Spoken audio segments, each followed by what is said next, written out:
یا رسول اللہ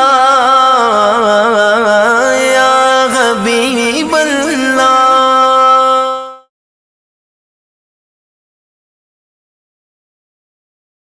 اعوذ باللہ من الشیطان الرجیم.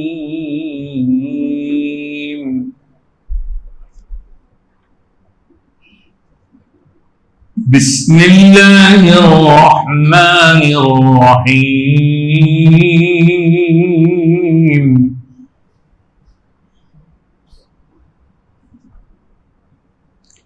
وَاعْبُدُوا اللَّهَ وَلَا تُشْرِكُوا بِهِ شَيْئًا وَبِالْوَالِدَيْنِ إِحْسَانًا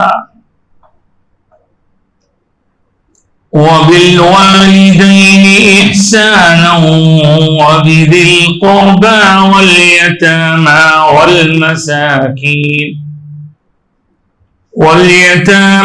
والمساكين والجار ذي القربى والجار الجنب والصاحب بالجنب وابن السبيل وما ملكت أيمانكم إن الله لا يحب من كان مختالا فخورا. الذين يبخلون ويأمرون الناس بالبخل ويكتمون ما آتاهم الله من فضله وأعتدنا للكافرين عذابا مهينا. صدق الله العظيم وصدق رسوله النبي الأمين الكريم ونحن على ذلك لمن الشاهدين والشاكرين. معزز و مکرم حاضرین، ہر 15 دن میں ایک بار منعقد ہونے والے اس درس کی محفل میں ہم اور آپ پھر سے حاضر ہیں، اور قرآن مجید کے سورہ نساء کی 2 آیتیں میں نے بھی ابھی پڑھنے کی سعادت حاصل کی. ان آیات کی تفصیل کو سننے اور سنانے سے پہلے آپ اور ہم سب مل کر 3 بار درود شریف پڑھتے ہیں. اللہم صلی علی سیدنا و مولانا محمد وعلی آل سیدنا و مولانا محمد وبارک وسلم. اللہم صلی علی سیدنا و مولانا محمد النبی الامی آلہ وصحبہ وسلم. اللہم صلی علی سیدنا و مولانا محمد طب القلوب و دوائها وعافیت الابدان و شفائها ونور الابصار و ضیائها وقوت الارواح و ضیائها وعلى آلہ واصحابہ وبارک وسلم. قرآن پاک کے 5ویں پارے کے سورہ نساء کی جو 2 آیتیں پڑھی گئی ہیں، ایک آیت ہے آیت نمبر 36 اور ایک آیت نمبر 37. ان 2 آیتوں میں اللہ تعالی کچھ حکم ارشاد فرما رہے ہیں، اور ان حکم یعنی آرڈرز کو ہم بغور سماعت کریں، اس لیے کہ اللہ تعالی کا حکم ماننا اس کو فرض قرار دیا گیا، اور پھر اس پر عمل کرنا یہی عبادت ہے. عبادت کا مطلب صرف ہم قرآن پڑھنے کو سمجھیں یا نماز پڑھنے کو سمجھیں تو صرف یہی عبادت نہیں ہے، بلکہ عبادت ہر وہ کام جو اللہ کی طرف سے مقرر کیا گیا ہے اس کا پورا کرنا عبادت ہے. پہلا لفظ جو اللہ تعالیٰ نے اس آیت میں ارشاد فرمایا، وَاعْبُدُوا، اللہ کی عبادت کرو. وَاعْبُدُوا اللَّهَ، اللہ کی عبادت کرو. وَلَا تُشْرِكُوا بِهِ شَيْئًا. حکم دو طرح کا ہوتا ہے. ایک حکم ہوتا ہے کسی کام کے کرنے کے بارے میں, ایک حکم ہوتا ہے کسی کام سے رکنے, بچنے, نہ کرنے کے بارے میں. اور اس کو عربی میں تو امر وہ نہیں بولتے ہیں, ہمارے اپنے انداز میں سمجھنے کے لیے کہہ سکتے ہیں کہ ایک کمینڈ, ایک پازیٹیو ہوتا ہے, ایک نیگیٹو ہوتا ہے, جس میں کسی کرنے کا حکم دیا جائے. تو قرآن میں دونوں طرح کے حکم ہیں, اور اتفاقی بات ہے کہ اب جو آیت پڑھی گئی وہ آیت میں بھی دو طرح کے حکم. ایک بات کہی گئی کہ وَاعْبُدُوا اللَّهَ, عبادت کرو اللہ کی. تو اللہ کی عبادت کا مطلب کیا ہے؟ اللہ نے جو کرنے کو کہا ہے ویسا کریں, جس کام سے روک دیا ہے رک جائیں. اور معبود صرف اللہ ہے. معبود کس کو کہتے ہیں؟ عبادت, یہ جو لفظ ہے اسی سے ملتا جلتا معبود بھی ہے. تو ذرا آگے بڑھنے سے پہلے, چونکہ بزرگوں کے ساتھ ہمارے پاس نوجوان بھی ہیں, تو نوجوانوں کی بات سمجھ میں آئے. ایک ہوتی ہے عبادت, ورشپ کو بولتے ہیں عبادت, اور ایک ہوتا ہے عبادت کرنے والا, ورشپر بولتے ہیں اس کو.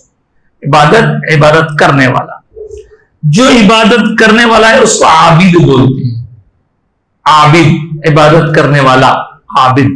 بہت بڑے عابد ہیں عبادت کرنے والا. عبادت تو ایک کام ہے, لیکن معبود کیا ہوتا ہے؟ تو معبود ہوتا ہے وہ جس کی عبادت کی جائے. اب اگر ہم لا الہ الا اللہ جب کہتے ہیں تو اس کا ترجمہ زبانوں پر خود بخود آتا ہے, نہیں کوئی معبود سوائے اللہ تعالیٰ. تو کیا مطلب اس کا؟ مطلب یہ کہ عبادت جس کی ہو, عبادت جس کی جائے, عبادت کیے جانے کے لائق, عبادت کیے جانے کے قابل اگر کوئی ہے تو وہ صرف اللہ ہے. اب ہاں دوسرے لوگ دوسروں کو سمجھتے ہیں ویسا, لیکن حقیقی معبود وہ لوگ نہیں ہیں. تو اللہ کی عبادت کرو. وَلَا تُشْرِكُوا بِهِ شَيْئًا, اور اس کی ذات میں, صفات میں کسی کو شریک نہ ٹھہراؤ. شریک ٹھہرانا مطلب ملا دینا. اللہ ایک ہے. چوتھا کلمہ آپ پڑھتے ہیں لا الہ الا اللہ, اللہ کے سوا کوئی عبادت کے قابل نہیں, معبود نہیں. وحدہ, وہ اکیلا ہے. لا شریک لہ, اس میں کوئی شریک نہیں, کوئی اس کا پارٹنر نہیں, اس کا کوئی ایسوسیٹ نہیں ہے. وہ اللہ اکیلا ہے, اپنی خدائی میں, اپنی قدرت میں, اپنی طاقت میں, اپنی قوت میں, اپنے اقتدار میں, اپنی سلطنت میں, اپنی حکومت میں. صرف اس کا اکیلے کا حکم چلتا ہے. اس کے برابر کا, اس کے ٹکر کا کوئی نہیں. اور اگر کوئی اس کی ذات میں کسی کو ملا دیتے ہیں, آپ بولیں گے اس کی ذات میں ملا دینا کیسا؟ تو کسی کو اللہ کے جیسا سمجھ لیا. اللہ, جسے ہم یہ جانتے ہیں کہ زندگی دینا اللہ کے ہاتھ میں, موت اللہ کے ہاتھ میں, رزق اللہ کے ہاتھ میں, کسی چیز کا پیدا کرنا اللہ کے ہاتھ میں. کسی کے بارے میں ہم نے سمجھ لیا کہ یہ زندگی دینے والا ہے, استغفر اللہ معاذ اللہ, اللہ کی ذات میں شریک ہوگا. اسی طرح کوئی معاذ اللہ اللہ کا بیٹا ہے کہہ دے, کسی کو اللہ کا بھائی قرار دے دے, کسی کو اللہ کی بیوی قرار دے دے. یہ سب چیزیں دنیا میں ہوتی ہیں. سورج اللہ کی بنی ہوئی ایک مخلوق ہے. کوئی سمجھے کہ نہیں سورج خدا ہے, استغفر اللہ معاذ اللہ. چاند, کوئی سمجھے چاند خدا ہے, نہیں. تو یہ اللہ کے بارے میں جو ہمارا ماننا ہے عقیدہ, اس میں مضبوطی اگر ہے تو آپ کسی چیز کو بھی خدا ماننے کے لیے تیاری نہیں ہو سکتے. اور اس بارے میں آپ سے پہلے بھی حضرت ابراہیم علیہ السلام کا واقعہ سن چکے ہیں, تفصیل دہرانے کی ضرورت نہیں. اللہ کے سوا کوئی عبادت کے قابل نہیں. اور اگر آپ وحدانیت توحید کے متعلق غور کریں تو ایک چھوٹی سی صورت ہے, دکھنے میں تو چھوٹی صورت ہے, اس صورت کو سورہ آپ سورت تو یہ صورت سنیں گے, اس کو بھی صورت بولتے ہیں کہ سواد سے آتا ہے. قرآن کے 114 سوروں میں چھوٹا سورہ ہے, سورۃ الاخلاص بولتے ہیں اس کو، اخلاص بھی اس کا نام، سورۃ اخلاص کے ساتھ اس کا ایک نام سورۃ توحید بھی ہے، وحدانیت، یکتائی، ونس۔ تو اللہ کی یکتائی، اللہ کے جیسا کوئی نہیں، اللہ کی نہ کوئی بیوی ہے، اللہ کا نہ کوئی بیٹا ہے، اللہ کا نہ کوئی باپ ہے، نہ اللہ تعالیٰ کا کوئی خاندان ہے۔ جس بات کو اللہ نے بہت ہی مختصر لیکن جامع انداز میں بیان فرمایا، هو اللہ احد، وہ اللہ اکیلا ہے، اللہ ایک، اللہ کے ساتھ دو تین ملے ہوئے نہیں ہیں، معاذ اللہ، اللہ ایک، اللہ الصمد، اللہ سمجھ بھی ہے۔ سمجھ کا مطلب کیا؟ سمجھ کا مطلب ہے کہ وہ اللہ پر سب لوگ ڈیپینڈ ہے، اللہ کسی پہ ڈیپینڈ نہیں ہے، سب کو اللہ کی ضرورت ہے، اللہ کو کسی کی بھی ضرورت نہیں ہے، کسی چیز کی ضرورت نہیں، کسی مخلوق کی ضرورت نہیں، وہ ہمیشہ سے ہے، ہمیشہ رہے گا۔ آپ ہم دیکھ رہے ہیں، دیکھنے کے لیے آنکھ ضروری، آنکھ کے اندر دیدہ ضروری، دیدے کے اندر پتلی ضروری، پتلی کے اندر روشنی ضروری، وہ سب ہے تو جسم میں جان ضروری، سب ہے، خالی شٹر پر کر نہیں تھا، تو مطلب اتنی چیزوں کی ضرورت مند ہے دیکھنے کے لیے۔ اللہ ایسا دیکھنے والا ہے، وہ دیکھتا ہے مگر اس کو ان چیزوں کی ضرورت نہیں ہے، وہ کہاں کہاں تک دیکھتا ہے، وہ دل کے اندر دیکھ لیتا ہے، رات میں دیکھ لیتا ہے، یعنی اللہ تعالیٰ کی سمجھانے کی کوشش کر رہا ہوں، اللہ کے دیکھنے کی مثال کسی کو دے نہیں سکتے، سننے کے لیے ہم ضرورت مند ہے۔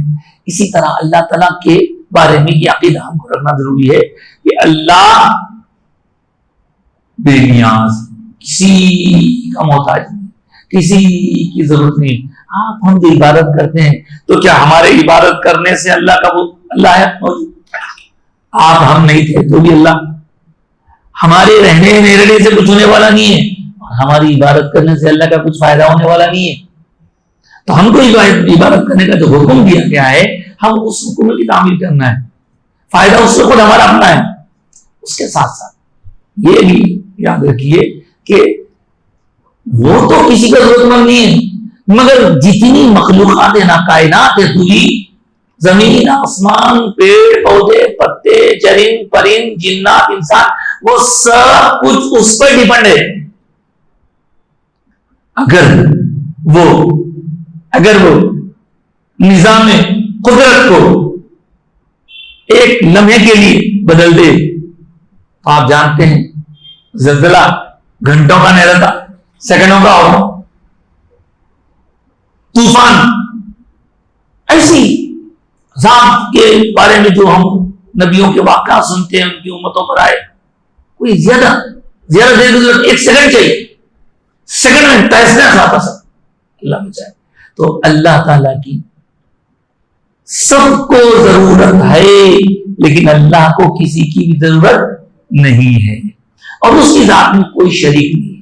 اس کو سمجھ سے سمجھ رہتا ہے۔ اس کے بعد کہا لم یلد، اس نے کسی کو جنم نہیں دیا، کریٹ کرنا الگ چیز ہے، جنم دینا الگ چیز ہے۔ جیسے ہم دیکھتے ہیں دنیا میں لوگ پیدا ہو رہے ہیں، دنیا میں پرندے سے پرندہ پیدا ہو رہا ہے، جانور سے جانور پیدا ہو رہے ہیں، جنم دیا، بولتے بکری ایک بچہ جنم دی ہوئی، گائے ایک بچہ جنم دی ہوئی۔ تو ایسا جنم دینے کا کسی کے ذہن میں بھی خیال نہیں آ سکتا۔ اللہ تعالیٰ کے بارے میں یہ ذہن رہے کہ اللہ نے بنایا سب کو لیکن جنم نہیں دیا کسی کو، اس کا کوئی بیٹا نہیں ہے۔ جو لوگ معاذ اللہ حضرت عیسیٰ کو اللہ کا بیٹا قرار دیتے ہیں، کتنا بڑا الزام ہے وہ، استغفر اللہ، نہ اس کا کوئی بیٹا ہے، نہ اس کی کوئی بیوی ہے، کوئی رشتوں سے اس کا تعلق نہیں ہے۔ پھر اسی طرح وہ بھی کسی کا بیٹا نہیں ہے، اس کا بھی کوئی باپ ہے نہ ماں ہے۔ اللہ جسم سے پاک ہے، جسمانیت سے پاک ہے۔ اس طرح اللہ کے بارے میں اللہ نے اس چھوٹے سورے میں بہت پیارے انداز میں بتایا. آگے فرمایا کہ لم یلد ولم یولد ولم یکن لہ کفوا احد, اور اس کے برابر کا, اس کے ٹکر کا, اس کے مقابلے کا, اس کے ہم پلہ کوئی بھی نہیں. لیکن ایک بات خاص یاد رکھیے, ان ساری باتوں کو اللہ نے بیان تو فرمایا. بعض لوگ کہتے ہیں کہ صاحب اللہ سے ہی سب کچھ ہمارا مطلب ہے, رسول اللہ صلی اللہ علیہ وسلم جو پیغام پہنچا دیے اس پیغام سے ہی ہمارا مطلب ہے, تو آپ بار بار کیوں درود پڑھتے ہیں, بار بار حضور کی عظمت کا ذکر کیوں کرتے ہیں, یہ میلاد کیوں مناتے ہیں, ایسا بہت کچھ ہوتا ہے. تو ان کی خدمت میں بڑے ادب سے ہم عرض کریں گے, اللہ تبارک و تعالیٰ نے اتنی بڑی بات سورہ اخلاص میں فرمائی, اپنی پہچان کرائی.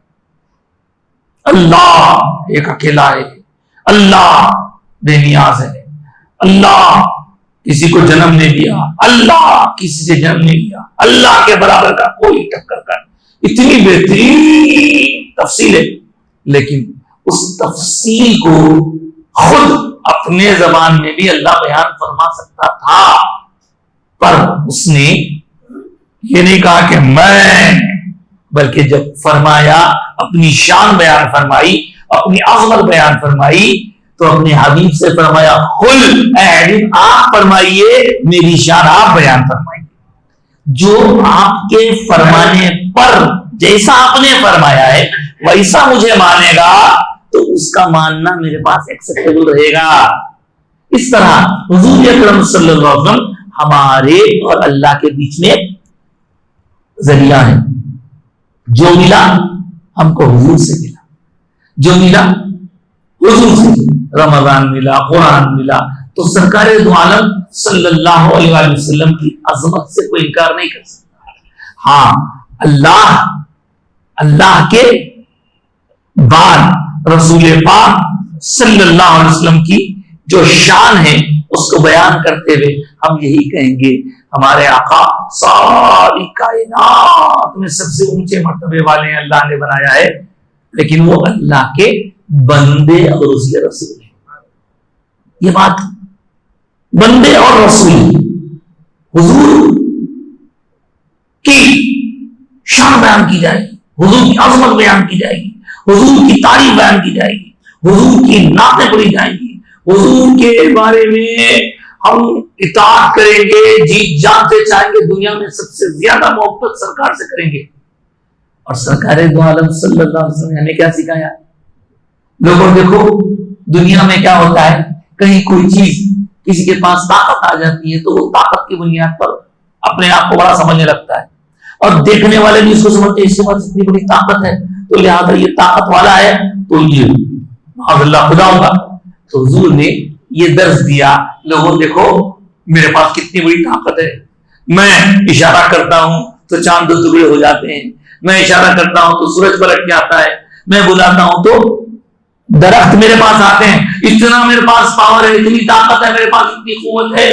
لیکن دیکھو مجھے دیکھو, میں اتنی قوت رکھنے کے بعد بھی جیسے اپنے رب کی عبادت کرتا ہوں تم مجھے دیکھو اور تم بھی اسی رب کی عبادت کرو. حضور کی اطاعت کریں گے, کوئی بھی نہیں کرتا حضور کی عبادت, تو کوئی نہیں کرتا, عبادت تو صرف اللہ کی. اب جب حضور کائنات میں سب سے اونچی شان ہے, حضور کی عبادت نہیں ہو سکتی کیونکہ اللہ کی عبادت کرنا ہے, تو دوسری اور کسی کی کیا ہو سکتی ہے؟ کوئی نہیں سکتی, سفاری نہیں.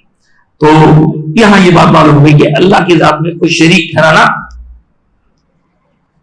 احتیاط سے ضروری ہے. اس کے بعد آگے اللہ تعالیٰ نے جو چیز بیان فرمائی ہے وہ کروا رہی ہے, ایک کے بعد ایک, اسٹیپ بائی اسٹیپ ایک چیز بتا رہے اللہ تعالیٰ. اللہ کی عبادت کرو اور اس کا شریک نہ ٹھہراؤ کسی کو, کوئی چیز اس میں شامل مت کرو, اور اس کی عبادت میں بھی, اس کی عبادت میں بھی آپ کسی کو انکلوڈ نہیں کر سکتے. اپنی عبادت میں کیسا انکلوڈ کریں گے صاحب؟ عبادت تو اللہ کے لیے کر رہے, نماز پڑھ رہے ہیں, تو سنیے ایک بہت اہم مسئلہ سنیے. مسئلہ یہ ہے کہ اگر ہم کوئی عبادت کر رہے ہیں اللہ کے لیے، بول رہے ہیں اللہ کے لیے، خدا نہ خواستہ اس میں اگر کوئی اور بندے کو شامل کر لیا تو وہ عبادت خالصتاً اللہ کے لیے نہیں ہوگی. جیسی کہ مثال کے طور پر ایک صاحب قرآن پڑھ رہے ہیں. اب قرآن کس کے لیے پڑھنا ہے؟ اللہ کے لیے پڑھنا ہے، اللہ کے لیے. لیکن اگر انہوں نے یہ نیت کی کہ میرے قرآن پڑھنے سے فلاں صاحب خوش ہو جائے تو انہوں اللہ کا اتقا کرے، اور وہ عبادت جو تھی وہ عبادت اب اللہ کے لیے نہیں رہی، اس میں دوسرے صاحب شامل ہو گئے، ملاوٹ ہو گئی. نماز پڑھ رہے ہیں تو نماز میں بھی ہم بولتے سنیں گے منہ میرا کعبہ شریف کی طرف، اس سے پہلے بولتے ہیں کہ خاص اللہ کے واسطے. تو خاص اللہ کے واسطے کا مطلب خاص اللہ کے واسطے ہی ہونا، اس میں دوسرا اور کوئی مطلب مقصد شامل نہیں ہونا. اس کو بھی ایک قسم کا جو لوگ دکھاوے کی نماز پڑھتے ہیں، اللہ بچائے. قرآن پاک نے سورہ ماعون میں اور مقامات پر دکھاوے کی نماز پڑھنے والوں کا ذکر فرمایا ہے. ارشاد فرمایا کہ جو لوگ دکھاوے کی نماز پڑھتے ہیں وہ ایسے نماز پڑھنے والوں پر ہلاکت ہے. فویل للمصلین الذین هم عن صلاتهم ساہون الذین هم یراؤون، جو دکھانے کی نماز پڑھتے ہیں، اللہ بچائے. تو اب دکھانے کی نماز کو بھی ایک طرح کا شرک قرار دیا گیا، کیونکہ بندہ اللہ کے لیے نماز پڑھ رہا یہ کہہ رہا ہے لیکن اس میں کسی اور کو شامل کر لیا. تو اللہ تعالیٰ ہماری نمازوں کو خالص بنائے اور اخلاص کے ساتھ اس کو ادا کرنے والا بنائے. بہرحال یہ جو نمازیں ہیں، روزے ہیں، زکوٰۃ اور جتنی عبادت ہیں، ان عبادتوں کے بارے میں ایک بات یاد رکھیے، اس کو دو طرح سے تقسیم کیا جا سکتا ہے. ایک وہ عبادت ہے، عبادت تو اللہ کی ہے لیکن اس میں کنیکشن ڈائریکٹ اللہ سے ہوتا ہے، اس کو حق اللہ کہتے ہیں، اللہ کا حق. اس کے بعد ایک دوسری قسم ہوتی ہے عبادت کی، حکم اللہ کا ہی ہے، اس کو فالو کرنا ہے، ان احکام کو پورا کرنا ہے، لیکن وہ تعلق اس میں بندوں سے ہوتا ہے. کام اللہ کا ہی، اللہ کا حکم ہے. وہ کیا ہے تو بتایا، پہلی چیز جو بندوں میں سب سے پہلے جن بندوں کا خیال رکھنے کا حکم دے رہے ہیں اللہ تعالیٰ، وہ آ رہا ہے اب وَاعْبُدُوا اللَّهَ وَلَا تُشْرِكُوا بِهِ شَيْئًا، اللہ کی عبادت کیجیے اور اس کی ذات میں کسی کو شریک نہ ٹھہرائیے. پھر کہا وَبِالْوَالِدَيْنِ إِحْسَانًا، سب سے پہلے جن لوگوں کے بارے میں اچھا سلوک کرنے کا اللہ تعالیٰ نے حکم دیا وہ ہے والدین. اللہ، اتنا امپورٹنٹ ہے. اب آپ دیکھیے جتنے بھی لوگ ہمارے اطراف رہتے ہیں، ساتھ رہتے ہیں، اطراف رہتے ہیں، رشتے دار ہمارے ساتھ، ان کا خیال رکھنا ضروری ہے. لیکن ان میں سب سے زیادہ یہ ایک مقام نہیں ہے، ایسے اور بھی مقامات ہیں جہاں اللہ نے اپنی عبادت کی بات کہی. اپنی عبادت کے ذکر کرنے کے فوری بعد جو دوسرا حکم ہے وہ ہے والدین. والدین کیا ہوتا ہے؟ والد عربی میں بولتے ہیں فادر کو، والدہ بولتے ہیں مدر کو. والدین جب بولتے ہیں تو دونوں مل کے بولتے ہیں، ماں باپ دونوں آتے ہیں، والد والدہ. کیا کریں؟ ان کے بارے میں احسانہ، حسن سلوک کر، ان کے ساتھ اچھا برتاؤ کرو، ان کی خدمت کرو. دیکھیے یہ قرآن پاک میں تو حکم ہے، اس کی تفصیل اور ہم کہتا ہوں اس کی تفصیل اور احادیث مبارکہ میں ہم کو ملتی ہے. تو آپ دیکھیں سب سے پہلی چیز اللہ کے فرما بردار رہنے کا مطلب یہ کہ اللہ کی عبادت کرنا، اس کی ذات میں کسی کو شریک نہیں ٹھہرانا، اور ماں باپ کے فرما بردار ہونا، ماں باپ کے ساتھ حسن سلوک کرنا. حسن سلوک کا مطلب کئی طرح کا ہوتا ہے. اس کو اگر تفصیل سے بیان کرے تو میں سمجھتا ہوں خالی اسی ایک ٹاپک کے بعد ہماری مکمل نہیں ہوگی 1 گھنٹے میں، لیکن میں مختصر عرض کرتا ہوں، پھر کبھی تفصیل سے عرض کریں گے. دنیا میں کوئی بھی انسان جب آتا ہے تو اس کے لیے ماں اور باپ دونوں کا ذریعہ ہوتا ہے. اللہ تعالیٰ نے نظام بنایا ہے اور تفصیل ہو چکی ہے. حضرت آدم، حضرت حوا، حضرت عیسیٰ کا معاملہ الگ تھا. ان تینوں سے ہٹ کے باقی جتنے لوگ دنیا میں آئے ہیں ہر ایک کے لیے ماں باپ کا ہونا ضروری ہے. اور وہ ماں باپ کا کوئی بدل نہیں ہے. ماں باپ کا کوئی بدل نہیں. ایک دوست کا کوئی دوسرا دوست بدل ہو سکتا ہے لیکن ماں باپ کا کوئی بدل نہیں. ماں کسی کی ایک ہی ہوتی، باپ کسی کا ایک ہی ہوتا. استاد کئی ہو سکتے، اس سے بھائی کئی ہو سکتے، بہن کئی ہو سکتے ایسا. اور پھر اگر وہ کوئی شادیاں کرے تو ایک سے زیادہ بیویاں ہو سکتے. اس کوئی عورت ایک شادی کری، اس کے شوہر کا انتقال ہو گیا، اس کا اور ایک کری دوسرا، اور ایک کری تیسرا، انتقال ہونے کے بعد کرتے گئی 3-4 اس کے شوہر ہو سکتے، شوہر بھی ہو سکتے، بیویاں بھی ہو سکتے، بیٹے بھی ہو سکتے، بیٹیاں بھی ہو سکتے. لیکن ماں اصلی ماں تو ایک ہوگی. ہاں چلیے کسی کو آپ جو ہے اپنی بڑی خالہ کو آپ بڑی امی بولتے یا تائی ماں کو بڑی امی بولتے، ٹھیک ہے وہ بولنے کی بات ہے. لیکن حقیقت میں جن سے پیدا ہو تو آپ ایک. کبھی ایسا بھی ہو سکتا نانی کو بھی امی بولتے، لیکن امی جس سے کہ دنیا میں آپ کی آمد ہوئی وہ ایک اور والد بھی ایک. اس طرح ان لوگوں کا خیال رکھنا. کیا رکھنا خیال؟ تو اس کی الگ الگ یعنی تفصیل. پہلی چیز، جب تک آپ ہم چھوٹے رہتے ہیں تب تک ہماری وہ لوگ فکر کرتے ہیں. پیدا ہونے تو گوشت لنڈا ہلنے آتا تھا نا، گلنے آتا. اس کے بعد اس کو جو ہے کھلا کے پلا کے نلا کے دھلا کے چلنے کے آمدہ ہوتا بچہ. اب دیکھیے بچوں کو دیکھ کے، آپ یہ بچوں کو دیکھ کے اپنے آپ پر غور کیجیے کہ میں بھی ایسی تھا. بچے کیسے پھر آمدہ ہو کے تھوڑا ریگنا شروع کرتا، بڑی مشکلوں سے یہاں تک آتا ہوں. اس کے لیے ماں کتنی محنت کرتی، باپ کتنی محنت کرتا. تو یہ ماں باپ کا حق ادا ہو ہی نہیں سکتا. جیسے اللہ کا عبادت کا حق ادا نہیں ہو سکتا، ویسے ماں باپ کی خدمت کا حق بھی ادا ہو ہی نہیں سکتا. مگر ہو نہیں سکتا یہ کہہ کر کریں گے نہیں. جتنا ہم سے ہو سکے کرتے رہنا ہے. کب تک؟ اب دیکھیے صاحب، چھوٹے رہنے تک تو انہوں آپ کو کرتے رہے. لیکن ایک وقت ایسا آتا، دنیا کا دستور ہے، بچے بڑے ہو رہے کمزور تھے، آہستہ سا طاقتاری مضبوط ہو گئے، جسم مضبوط ہو گیا، جم کو جا کے تو اور مضبوط ہو گئے. لیکن اس کے برخلاف ماں باپ عمر بڑھنے کی وجہ سے کمزور ہوتے جا رہے، ان کے اندر کمزوری آتی جا رہی.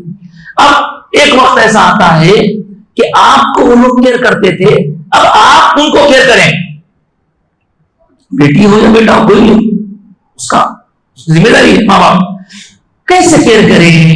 ہاں، ان کے آرام کا خیال کریں، ان کے کھانے کا خیال کریں، ان کے لیے مرض ہو، بیماری ہو، تکلیف ہو تو اس کو دور کرنے کی فکر کریں، اور ان کا ریسپیکٹ کریں. ان کے سامنے اونچی آواز میں بات نہ کریں، ان کے آگے چلنے سے احتیاط کریں، بے ادبی. ان کو بڑا سمجھ کے ہمیشہ ان کے پریزنس میں بھی ایبسنس میں بھی دونوں صورتوں میں ان کا ادب کریں. ادب وہ نہیں ہوتا جو ہم سامنے ڈر کے خاموش نہیں، پیچھے کو لٹکے ہوئے کچھ بھی آپ کو نہیں. اب موجودہ دور میں ہم دیکھ رہے ہیں کہ نوجوان بچوں کو کلپس وغیرہ کے ذریعے، ویڈیو وغیرہ کے ذریعے اتنے زیادہ ہو گئے کہ ماں باپ کا ادب جو ہمارے گھروں میں سکھایا جاتا تھا وہ کم ہوتا تھا. بولے تو ہنسی آئی لیکن تکلیف ہوتی. اس لیے سنا ہے ایک صاحب کے فون میرے کام فون آیا، فون آتے ہی جو ہے دیکھا کہ نام آ رہا، کیا نام ہے میاں؟ شاگرد کیا نام ہے؟ تو بولے پولیس. پولیس والے فون کیوں کرے؟ نہیں پاپا کا نمبر ہے، پولیس کے نام سے سیو کرا دیتے. مطلب انہوں اپنے والد کو پولیس سمجھ لیں. ایسا کیوں ہوا؟ نہیں بار بار ٹوکتے رہتے. تو وہ اس لیے ٹوکتے آپ اچھے رہنا بول کے، ان کا ٹوکنا آپ کو برا نہ لگے. ہر باپ ہر ماں یہ چاہتی اس کی اولاد پرفیکٹ رہے، اور وہ طریقہ یہ تربیت کے لیے بولتے کہ بھائی آپ سونے کا نیوالا الگ کھلاؤ لیکن نظر سخت رکھنا ہو تاکہ تربیت، کیونکہ بچوں کو معلوم نہیں رہتا شروع میں، اس لیے وہ ایسا کرتے، اور ایسا کرنے میں آپ کا ہی بھلا ہے، آپ کی بھلائی نہیں سمجھتے وقتی طور پر ہم کو گاڑی ہونا، ہم کو یہ ہونا، نہیں دلا تو ناراض ہو بری بات۔ تو جو لوگ ادب قاعدے والے ہوتے ہیں، گھر میں بھی تربیت ہوتی ہے، آپ کتنے واقعات سنے، پیرانے کے واقعات سنیے نا، دوران حضرت شرف الدین یحییٰ منگیری رحمۃ اللہ تعالی کا واقعہ مشہور، چھوٹا واقعہ ہے کہ یہ واقعہ اور بھی لوگوں سے منسوب ہے کہ ایک مرتبہ رات میں آپ کی والدہ آپ کو آواز دی شرف الدین یحییٰ پانی پلاؤ، تو آپ پوری لے کے کٹورا لے کے بھاگے۔ جس وقت تک آپ وہاں گئے تب تک ظاہر آج کی طرح ہمارے پاس جو ہے لیے کھولے لگائے تو صاف پانی نکال کے دے لیکن پہنچے تک والدہ کی آنکھ لگ گئی۔ یہ واقعہ ہم بچپن میں سنا جاتا ہے، یہ میں کب سنا تھا، 4 سال 5 سال کی عمر میں سنا میں واقعہ۔ اس کے بعد اون لیا کے پہلے زمانے میں گلاس میں نہیں پیتے تھے پانی، ایسے کٹورے ہوتے کٹورا لے کے ٹھہر دے جاتے۔ اب سوچ رہے ہیں کہ امی کو پانی کے لیے اٹھاؤں یا نہ اٹھاؤں، نہیں لگے امی کو، اٹھایا تو نیند خراب ہو جاتی، نہیں اٹھایا تو پیاس لگی ہوں گی، اسی ششو پنچ میں اور کھڑے رہے۔ بولے اگر میں چلا جاؤں گا، دیکھیے آپ، اگر میں چلا جاؤں گا امی کی پھر آنکھ کھلے گی تو پیاس ستائیں گے، لہٰذا کھڑے رہے۔ والدہ کی خدمت میں کھڑے رہے نہ اٹھاتے نہ جاتے۔ پھر کیا ہوا، پھر فجر سے ذرا پہلے اذان کی آواز ہوئی، آنکھ کھلی، آنکھ کھلتے دیکھے بیٹا سامنے ٹھہرا، بیٹا آپ یہاں کیوں ٹھہرے ہوئے، آپ یہاں کیوں ٹھہرے ہوئے؟ تو بولے امی آپ رات میں پانی مانگے تھے، میں لائے رہا تک آپ کو نیند لگ گئی، اب میں یہ سوچا کہ اگر چلا جاؤں گا تو پھر آپ کو زحمت ہوگی اور آپ کو نیند سے جگانا میں مناسب نہیں سمجھا۔ تو ان کو اتنا دل کا اثر ہوا، بیٹے آپ وہ اتنی رات سے ٹھہرے ہوئے ہیں، اتنی رات، اسی بات ہوتا یا اللہ یہ میرے بچے کو تو اپنا ولی بنا دے، ولی بنا دے۔ تو وہ اتنے بڑے ولی ہیں حضرت شرف الدین یحییٰ منیری، بہت بڑے ولی اللہ ہیں، ان کے سلسلے کے کئی بزرگ ہیں، ان کے مکتوبات 2 صدی بلکہ مشہور۔ تو والدہ یا والد کی خدمت اور کرنے پر ان کی جو دعائیں ملتی ہیں زندگیاں سنور جاتی۔ صاحب آپ بات چلی ہے تو سن لیجیے، یہ جو آپ بار بار حدیث کی کتابوں کا جب ذکر سنتے ہیں تو ایک بہت مشہور کتاب ہے حدیث کی، کون سی سب سے مشہور کتاب کون سی ہے حدیث کی؟ بخاری ہے۔ آپ کو معلوم امام بخاری جب پیدا ہوتے تھے نابینا تھے، امام بخاری نابینا تھے، ان کی والدہ دیکھے بولے یا اللہ میرا بچہ، ان کا حافظہ اتنا تھا کہ بہت چیزیں ان کو یاد رہتی تھی۔ تو اب ہم یہ سوچتے تھے کہ کیسا حافظ رہتا ہوگا، اتنی چیزیں ہوتے۔ تو بعد میں معلوم ہوا کہ جن کو آنکھیں نہیں دیتی نا، اللہ تعالیٰ آنکھوں کی صلاحیت بھی ان کو حافظے میں دیتی، ان کی میموری ایکسٹرا میموری دیتی، نابینا حضرات بلائنڈ پیپل کی۔ تو ان کی نظر نہیں تھی، اب انہوں اتنا رو کے دعائیں کرتے تھے، ان کی والدہ رو کے دعائیں کرتے تھے۔ تو اللہ تعالیٰ نے ان کی والدہ کی دعا سن لی اور ان کے خواب میں حضرت ابراہیم علیہ السلام آئے، آ کے بولے بی بی اٹھو، آپ کی دعا قبول ہوئی، دیکھو بچہ آپ کا دیکھنے والا بن گیا۔ اٹھ کے دیکھے تو امام بخاری کو نظر آ رہا، تو ماں کی دعا سے اتنا بڑا معاملہ ان کو ہوا، اور اس کے ساتھ ساتھ پھر ان کے پاس وہ میموری تو تھی پہلے سے، دیکھنا بھی آ گیا۔ تو آپ اندازہ کریں کہ اللہ اگر ماں باپ کی دعائیں اگر قبول کرے تو کیا کیا نہیں ہو جاتا۔ تو والدین کی خدمت، ماں کا ایسا معاملہ ہے، والد کا ایسا معاملہ ہے۔ سرکار دو عالم صلی اللہ علیہ وسلم کی احادیث کریمہ میں بے شمار واقعات ہیں ماں اور باپ کے بارے میں۔ ایک شخص حضور کی خدمت میں حاضر ہوا، عرض کیا سرکار میں نیت کرا تھا کہ اگر میرا یہ کام ہو جائے تو میں جا کے کعبۃ اللہ کی